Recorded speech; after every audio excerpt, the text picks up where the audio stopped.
Բարև ձեզ, Ստեփան Գրիգորյան YouTube-յան ալիքի մասնակիցներ, ողջունում եմ ձեզ բոլորիդ, այսօր նոյեմբերի 18-ն է, մենք շարունակում ենք մեր աշխատանքը, այսօր էլ ես կբերեմ ձեզ դրական զարգացումները կապված Հայաստանի հետ, դրական ինֆորմացիա անչափ կարևոր է այսօր Սփյուռքայության համար, Հայաստանի Հանրապետության քաղաքացիների համար, գնում է զարգացում եւ աշխարհում, եւ մեր տարածաշրջանում, եւ Հայաստանում ու մի մասը այդ զարգացումների իրոք շատ դրական են, դրա մասին անպայման ես այսօր կխոսեմ, բայց ես հատուկ ուզում եմ այսօր ձեր ուշադրությունը դարձնել այն աշխարհով մեկ ընթացող process-ների, որոնք ցույց են տալիս, որ աշխարհակարգը, որը աշխատում էր 80 տարի, Երկրորդ համաշխարհային պատերազմից հետո կարծես թե փլուզվում է, մասամբ թուլանում է, փլուզվում է ու ես կասեի այդպես, հիմա գնում են խմորումներ, ինչ կլինի մոտ ապագայում։ Ուստեղ է, որ պարզա մենք պետք է ճկուն լինենք, նաև ուսումնասիրենք այլ երկրների փորձը, հայտարարությունները խոշոր խաղացողների, ուրեմն մենք այսօր էլ ունենք շատ հետաքրքիր բաներ քննարկելու, խնդրում եմ բաժանորդագրվել, կիսվել, լայքել, շատ շնորհակալ եմ, որ Ստեփան Գրիգորյան YouTube-յան ալիքի մասնակիցները շատ ակտիվ եք դուք, դա զարգացնում է մեր YouTube-յան ալիքը ու տարածում է այս կարևոր ինֆորմացիան, որով ես ձեզ հետ կիսվում եմ։ Ուրեմն Հայաստանում հիմա գտնվում է Միացյալ Նահանգներից շատ բարձր աստիճան պատվիրակություն։ Այդ պատվիրակությունը գլխավորում է պետքարտուղարի տեղակալը Էլիսոն Խուկերը։ Պարզ է ինչի մասին պետք է խոսեն բարձր աստիճան պատվիրակությունը Հայաստանի իշխանությունների հետ, նաև հանդիպում եղավ Նիկոլ Փաշինյանի հետ վարչապետի Հայաստանի, պարզ է հայ-ամերիկյան հարաբերությունների մասին առաջի հերթին զարգացում, ոնց է գնում, դինամիկան եւ պարզ է trip այս ծրագրի շրջանակներում։ Ես դա անվանում եմ ավելի կարճ Թրամփ ուղի ծրագիր, բայց հաճախ դուք հարցնում եք ինչու այդպես կարճ ասում են trip, ուրեմն դա Թրամփի ուղին է, որ միջազգային խաղաղությունը եւ բարգավաճումը լինի։ Եթե այս իմ ասած նախադասությունը դուք անգլերեն գրեք ու առաջի տարերը այդ բոլոր բառերի վերցնեք, կստացվի trip։ Դա է պատճառը, որ կարճ հաճախ անգլերեն աբրավիատուրան օգտագործում են։ Բայց ես ասում եմ ավելի հեշտ է օգտագործել Trump ուղի ծրագիր անունը։ Ուրեմն շատ կարևոր քննարկում էր ու քննարկումից ես պետք է ձեզ տեղյակ պահել, շատ կարևոր որոշում ընդունվեց, հիմա գնում է ձևավորում այս երկու կողմերի խմբերի, որ այս trip ծրագիրը սկսենք իրականացնել։ Այդ մասը աշխատանքի անչափ կարևոր է, երբ որ աշխատանքային խմբեր ստեղծվում են տարբեր ոլորտների հետ կապված, տարբեր մասերի այս ծրագրերի հետ կապված Միացյալ Նահանգների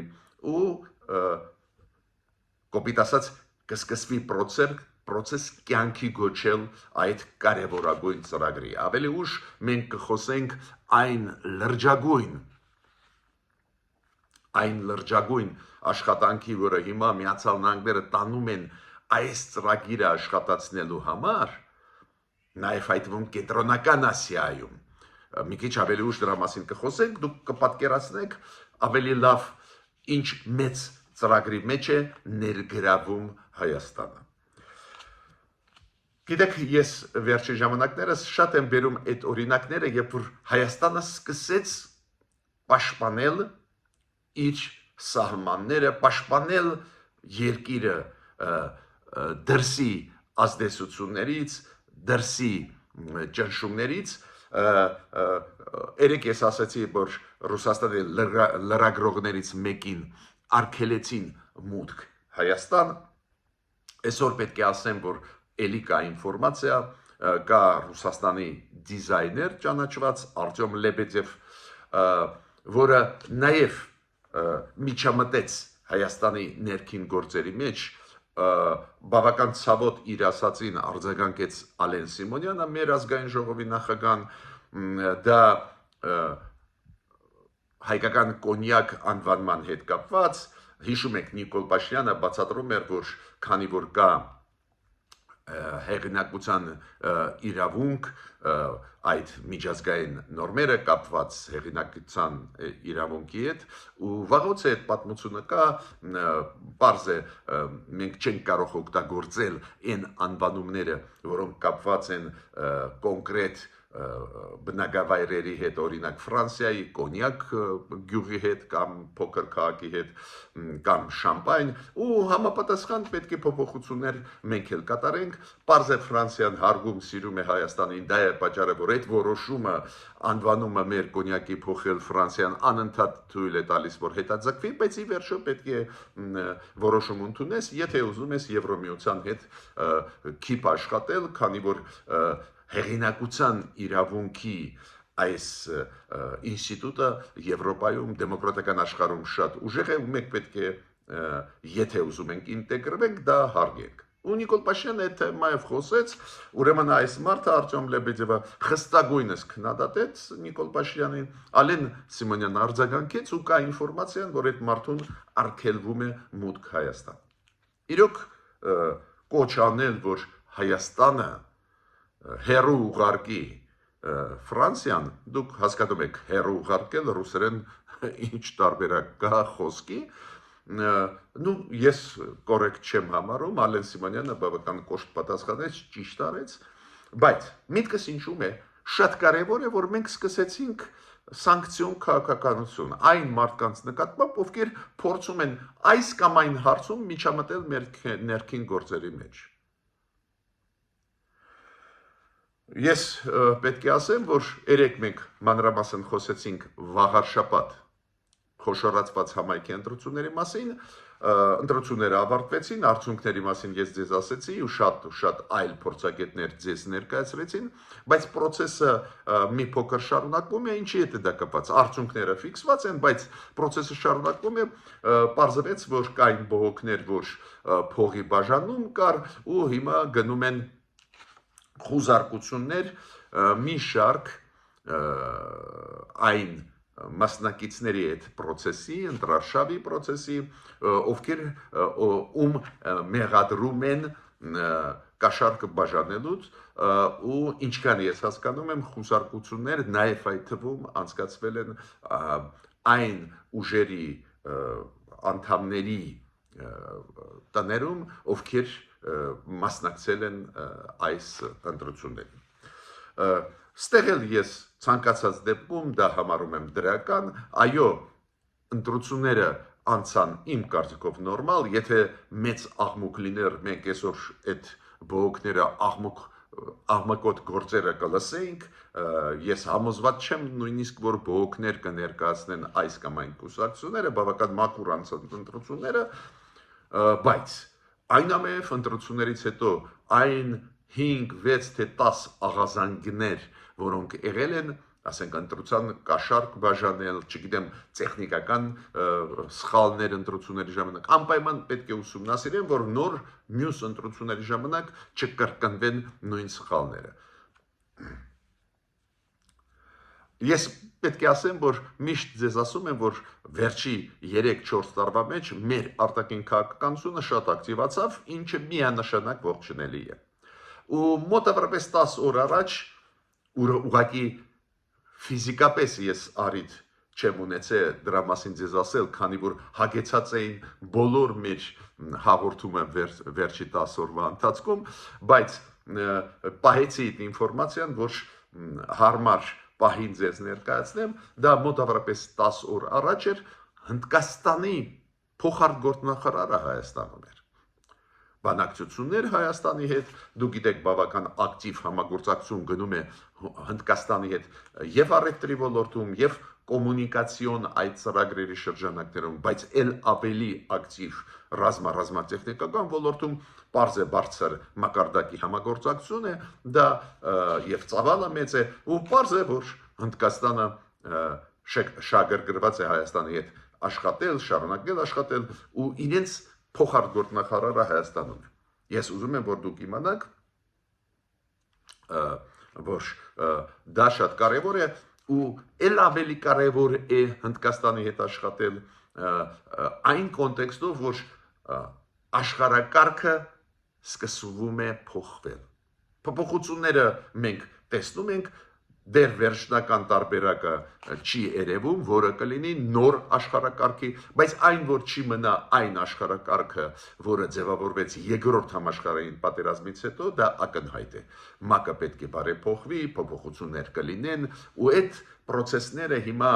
բավական բարդ մենք տեսնում ենք։ Ու պարզ է Հայաստանը խոշորագույն խաղացողների հետ պարտավոր է ակտիվ աշխատել, նաև այդ թվում Հնդկաստանի հետ։ Իդեպ ասեմ, ձեզ հիշում եք ֆորում, Օրբելի ֆորում էր, մենք դրա մասին խոսացել ենք 10 օր առաջ, այդ Օրբելի ֆորումում բավական բարձր մակարդակի փորձագետ եկավ Հնդկաստանից, որը նախկին դեսպանն էր, ու շատ հետաքրքիր մտքերով մեր հասարակության հետ, մեր փորձագետների հետ կիսվեց, ես հիշում եմ իր ելույթը, շատ հետաքրքիր։ Մենք գիտենք, որ բավական բարդ են հարաբերությունները Ռուսաստան-Եվրոպա։ Պատերազմ Ուկրաինայում դա Եվրոպայի համար ուղղակիորեն սպառնալիք է, պարզ է բարդացան հարաբերությունները նաև Ռուսաստան-Եվրոպա, պարզ է, որ Եվրոպան աղազանգում է, այդ աղազանգների մասին տարբեր երկրների անվտանգության հետ կապված մենք հնչեցնում ենք։ Հիմա նոր օրինակներ Ռուսաստանի քայլերի, հիբրիդային պատերազմի քայլերի եվրոպական երկրների դեմ, դուք հիշում եք դրոնների պայքարը Ռուսաստանի եվրոպացիների դեմ, Ռուսաստանի դրոնները հասնում են Գերմանիա, Դանիա ծովերով, Բալտյան երկրները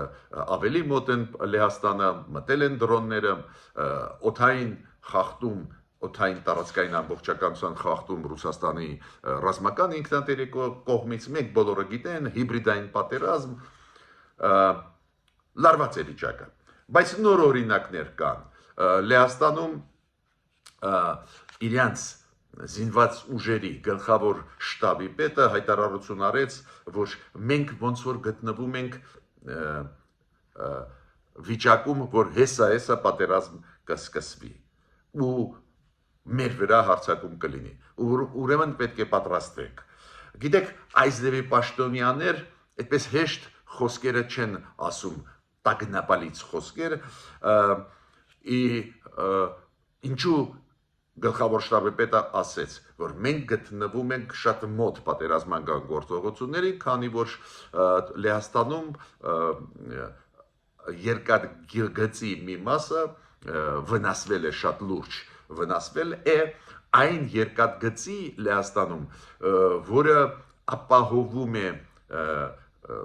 զենքզինեոթերքը, որը գալիս է Եվրոպայից Լեհաստանով դեպի Ուկրաինա։ Ու ինքը ասեց, այո, մենք աջակցում ենք Ուկրաինային ու դրա համար դառնում ենք թիրախ, պետք է իմանանք դրա մասին։ Ռումինիան մի փոքր գյուղից Դանուբ գետի փոքր գյուղից գտնվող Դանուբ գետի ափում դուրս է բերում մարդկանց, քանի որ Ռուսաստանը ռմբակոծում է Ուկրաինայի Իզմայիլ նավահանգիստը, դրա դիմացը մյուս մայթում Դանուբ գետի գտնվում է այդ փոքր գյուղը ու Ռումինիան, քանի որ այդ դրոնները նաև հասնում են այդ գյուղ, ստիպված է այդ գյուղից փոքր գյուղը, բայց այդ գյուղից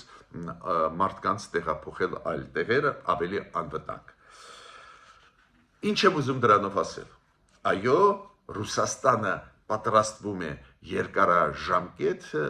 գործողությունների Ուկրաինայի դեմ, Եվրոպայի դեմ, Այո, դա պարզ երևում է Ռուսաստանը ներսում մոբիլիզացիան քայլեր է անում, տարբեր որոշումներ մենք երբ որ ուսումնասիրում ենք, տեսնում ենք, որ պատրաստվում է Ռուսաստանը երկարաժամկետ այդ հակամարտությանը ոչ միայն Ուկրաինայի հետ, նաև Եվրոպայի հետ, ու մենք դա տեսնում ենք նաև քաղաքական որոշումների կոնտեքստով։ Ռուսաստանը որոշում ընդունեց Միխայիլ Կասյանովին, նախկին վարչապետ Ռուսաստանի, եւ շատ հայտնի Սերգեյ Գուրիևին, այդ շատ հայտնի տնտեսագետը ինոագենտ համարել 2023 թվին, ու հիմա այս վերջի օրերը հայտարարեցին, որ իրանք տերորիստներ են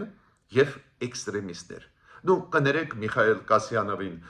ճանաչել էքստրեմիստ, տնտեսագետ Սերգեյ Գուրիևին անհետեցություն է կարծես թե։ Բայց ես չեմ համարում, որ դա պատահական է, այդ մարդիկ միշտ ելույթներ են ունեցել Ուկրաինայում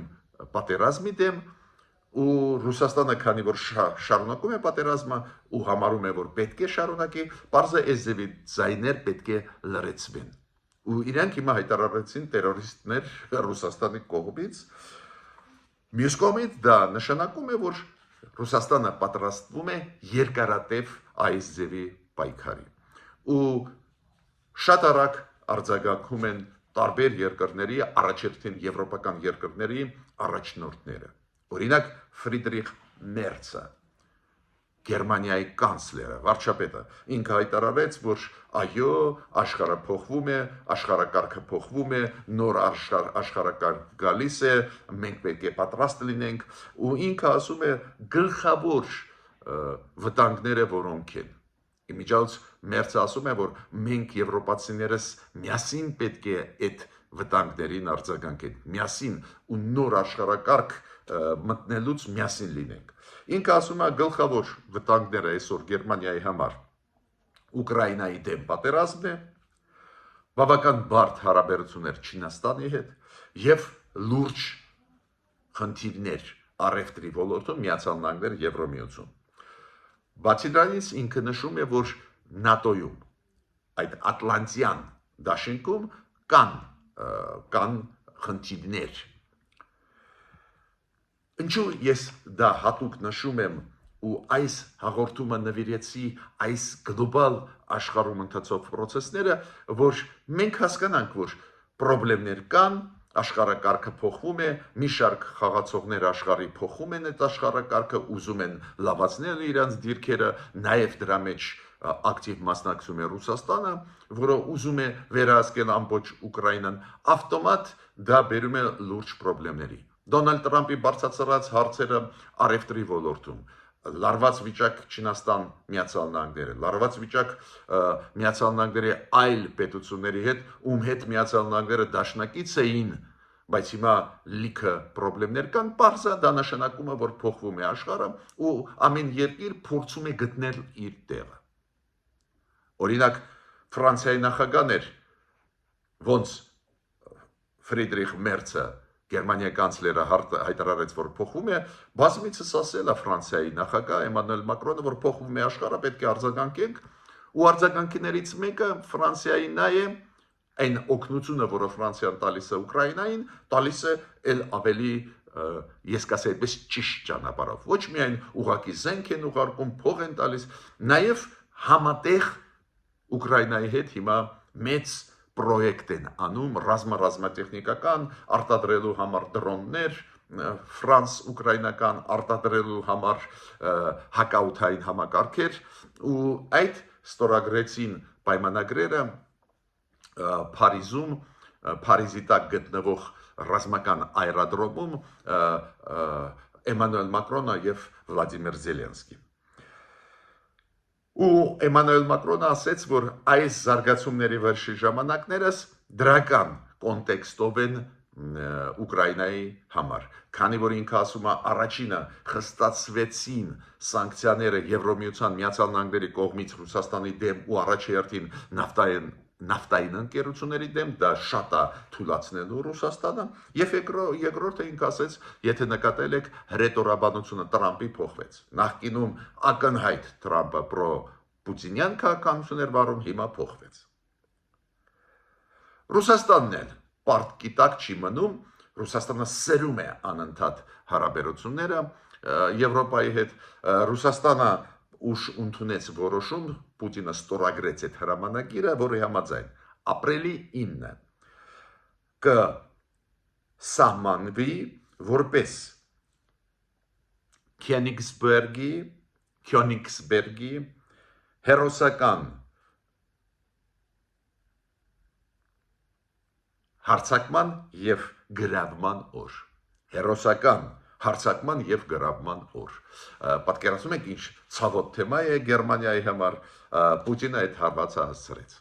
Միտքս ինչու՞մ է կայանում։ Լարվածությունը Ռուսաստան արևմուտք, Ռուսաստան Եվրոպա, Ռուսաստան Միացյալ Նահանգները շարունակվում է, պատերազմ Ուկրաինայի դեմ շարունակում է, լարված վիճակ, երկու կողմերն էլ իրենց քայլերը անում են ու չի երևում, որ բանակցությունները կվերսկսվեն, օրինակ Միացյալ Նահանգները Ռուսաստան շուտ։ Այո, փոփոխական է աշխարհը, մենք էլ պետք է ուշադիր լինենք։ Դուք գիտեք, որ Դոնալդ Տրամպը նախաձեռնեց մի քանի օր առաջ Վաշինգտոնում գագաթնաժողով, Միացյալ Նահանգներ 5 երկրներ կենտրոնական ասիական, այդ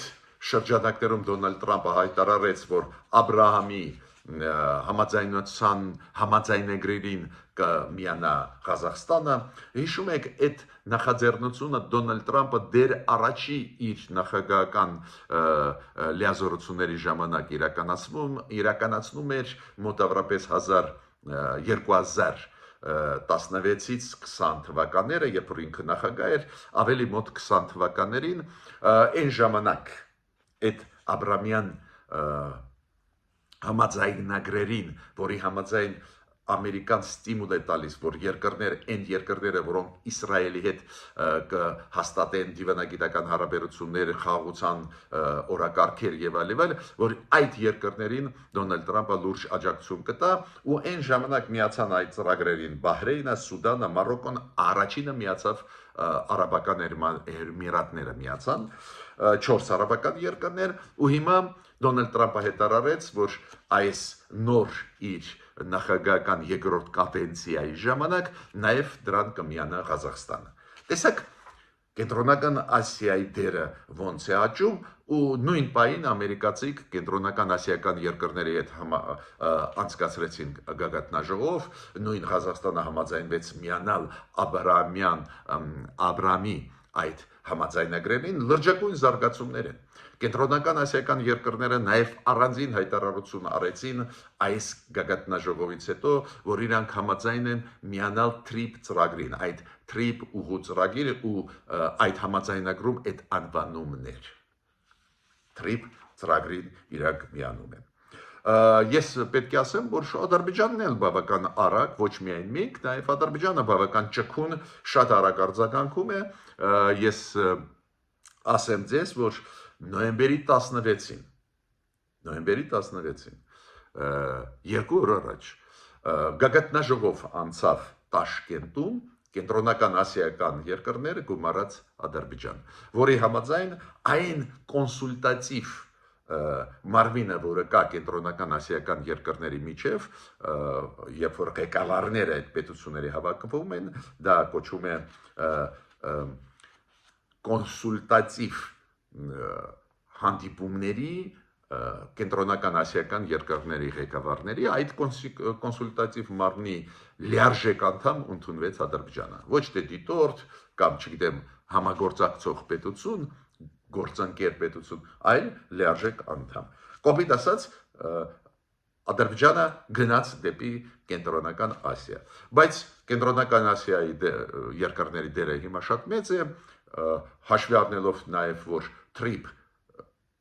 այդ Թրամփ ուղու ծրագիրը նաև կապում է Եվրոպան, Թուրքիային, Հայաստանին, Ադրբեջանին, կենտրոնական ասիական երկրների հետ, պարզ է, որ շատ տրամաբանություն կա կենտրոնական ասիական երկրների հետ էլ ավելի ակտիվ աշխատել, ստեղ պետք է ասեմ, որ Հայաստանն էլ հետ չի ընկնում, դուք գիտեք, որ 2 օրից կկայանա պետական այցելություն Նիկոլ Փաշինյանի Ղազախստան, ես համարում եմ, որ դա շատ ճիշտ է, Ղազախստանը նաև ծորեն մեզ ուղարկեց Ադրբեջանի տարածքով, ուրեմն այս գիծը սկսում է աշխատել ու այո, օգտվենք դրանից,